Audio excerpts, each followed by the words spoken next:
सुप्रभात भैया बहनों, ग्रामर भाई देवेंद्र चौहान में आपका हार्दिक अभिनंदन, हार्दिक स्वागत। आज के इस महत्वपूर्ण वीडियो में हम देखेंगे एक्टिव से पैसिव इम्परेटिव सेंटेंसेस। सबसे पहले हमें पहचान होनी चाहिए। हम कैसे पहचानें कि हमारा वाक्य इम्परेटिव है या नहीं है। तो उसके लिए आप देख रहे हैं दाहिने हाथ पर ऊपर कोने पर, यदि वाक्य वर्ब की फर्स्ट फॉर्म से बना हुआ हो, डू नॉट प्लस वर्ब की फर्स्ट फॉर्म से बना हो, प्लीज़ प्लस वर्ब की फर्स्ट फॉर्म से बना हो, या फिर लेट से बना हुआ हो, या फिर प्लीज़ प्लस डू नॉट से बना हुआ हो, तो हमारा वाक्य इम्परेटिव है। नियम पहला ये है, लेट प्लस ऑब्जेक्ट बी और वर्ब की थर्ड फॉर्म। और आप देख रहे हैं ऑब्जेक्ट और बी के बीच में खाली स्थान है, अगर नोट आएगा तो बी से पहले आएगा। चलते हैं सेंटेंस नंबर 1 की ओर। देखिए सेंटेंस नंबर 1, कॉल हिम, उसे पुकारो। किसे पुकारो? उसे पुकारो। तो इसमें जो हिम है ये ऑब्जेक्ट है, यानी इम्परेटिव सेंटेंस में यदि ऑब्जेक्ट दिया हुआ है तब हम उसे नियम नंबर 1 से बनाएंगे, अर्थात let plus object plus be plus verb की थर्ड फॉर्म, यानी कॉल हिम का पैसिव बनेगा लेट हिम बी कॉल्ड। इसकी दूसरी विधि भी है, जो इस समय आपका ऑब्जेक्ट दिया हुआ है, कॉल हिम में हिम ऑब्जेक्ट है, उस ऑब्जेक्ट को सब्जेक्ट की भांति प्रयोग कीजिए। यदि ये प्रोनाउन है तो उसका नॉमिनेटिव केस, और यदि ये कोई नाउन इत्यादि है तो उसका नाउन आ जाएगा। यहाँ पर हिम का ही हुआ है, नॉमिनेटिव केस में कर्ता कारक बन के आया है, और इसके बाद शुड बी और कॉल्ड। देख रहे हैं आप, ही शुड बी कॉल्ड, दोनों वाक्य सही हैं, आप कुछ भी बना दें। ही के साथ शुड आएगा, सब के साथ शुड आएगा, और बी कॉल्ड सब में आएगा। नोट आ रहा होता तो बी से पहले लगा देते। Second sentence, please open the door, कृपया दरवाज़ा खोलिए। ऑब्जेक्ट इसमें भी है, क्या खोले? दरवाज़ा, लेकिन इस वाक्य में प्लीज़ लगा हुआ है। तो भैया बहनों, जिस सेंटेंस में इम्परेटिव में प्लीज़ लगा हुआ है उस सेंटेंस को उसके सेंस के हिसाब से, अगर रिक्वेस्ट है तो यू आर रिक्वेस्टेड, ऑर्डर है तो यू आर ऑर्डर्ड, और एडवाइज है तो यू आर एडवाइज्ड, और बस बाकी आपको सेंटेंस प्लीज़ को हटा देंगे। अर्थात प्लीज़ ओपन द डोर का बना you are requested to open the door. Next, walk to the left.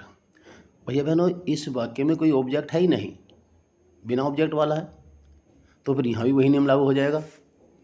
ये यू आर एडवाइज या रिक्वेस्टेड या ऑर्डर्ड सेंस के हिसाब से, यहाँ पर ये सलाह दिख रही है हमें, भाई बाएं हाथ को चलो, ये तो सलाह है किसी की, तो you are advise to walk to the left. और भैया बहनों, आगे और वीडियो जाने वाली हैं, उनमें आपको बहुत ही जो टिपिकल सेंटेंसेज हैं और विदाउट ऑब्जेक्ट वाले, अर्थात बिना बाई वाले वाक्य वो आने वाले हैं। उसमें लिखा होगा इम्परेटिव सेंटेंसेज पार्ट 2। जी हाँ, ज़रूर देखें उसको। और यदि अभी तक आपने मेरा चैनल सब्सक्राइब नहीं किया है तो भैया बहनों कर दीजिए, लाइक कीजिए, कमेंट कीजिए। आपकी ग्रामर संबंधी कोई भी समस्या है तो प्लीज़ 9927258969 पर किसी भी समय निसंकोच कॉल कीजिए। मैं हर हाल में आपकी सहायता करने को तत्पर हूँ, पूरा प्रयास करूँगा आपकी समस्या का समाधान करने का। लेट हिम प्ले क्रिकेट, इस वाक्य को गौर से समझें, तसल्ली समझें। देखिए लेट के बाद स्वतः ही हिम दिया हुआ है, लेट से वाक्य शुरू हो रहा है, एक्टिव वॉइस लेट से शुरू हो रहा है, कोई पसंद नहीं है। इसमें दोनों ऑब्जेक्ट हैं, हिम भी ऑब्जेक्ट है, क्रिकेट भी ऑब्जेक्ट है।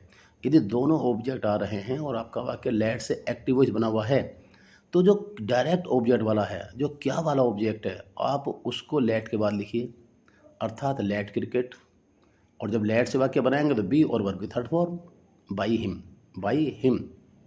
या फिर दूसरी विधि, जो आपका इनडायरेक्ट ऑब्जेक्ट है हिम है, आप उससे बनाएं, हिम का सब्जेक्ट ही और माइट भी अलाउड सब में, और टू प्ले और क्रिकेट, ही माइट भी अलाउड टू प्ले क्रिकेट। दोनों विधि सही हैं, आप कोई से अपना सकते हैं। ध्यान ये देना है, अगर लेट के बाद हिम आ रहा है तो जब हिम से आप बनाएंगे, इनडायरेक्ट ऑब्जेक्ट से आप बनाएंगे, तो आपको माइट भी अलाउड वाली विधि अपनानी पड़ेगी। और अगर आप डायरेक्ट ऑब्जेक्ट से बनाएंगे तो फिर आपको लेट क्रिकेट वाली विधि अपनानी पड़ेगी। आपका अंतिम वाक्य है, do not shut the window, खिड़की बंद मत कीजिए। देखिए कोई अंतर नहीं पड़ रहा है, बिल्कुल आपका सेंटेंस नंबर 1 की तरह से है, ये बस नेगेटिव है। इसमें ना प्लीज़ है, ऑब्जेक्ट भी दिया हुआ है, तो बस आपको नोट लगाना है। और नोट आप जानते हैं कि बी से पहले लगता है, अर्थात let the window not be shut, let the window not be shut. या फिर दूसरी विधि आपने देखी ऊपर, ये ही शुड बी कॉल्ड वाले में, the window should not be shut, the window should not be shut. भली भांति इनको समझिए। और भैया बहनों, जो इसके बाद की वीडियो आने वाली है बहुत महत्वपूर्ण होगी। सारी ही ग्रामर की वीडियोज आपके पास बहुत जल्दी आने वाली हैं, उनको देखते रहिएगा। और सिंटैक्स का क्रम तो लगातार चलता रहेगा, बहुत बड़ा टॉपिक है, हमेशा मैं वीडियो भेजता रहूँगा। बहुत बहुत धन्यवाद, बहुत बहुत शुभकामनाएं, बेस्ट ऑफ लक।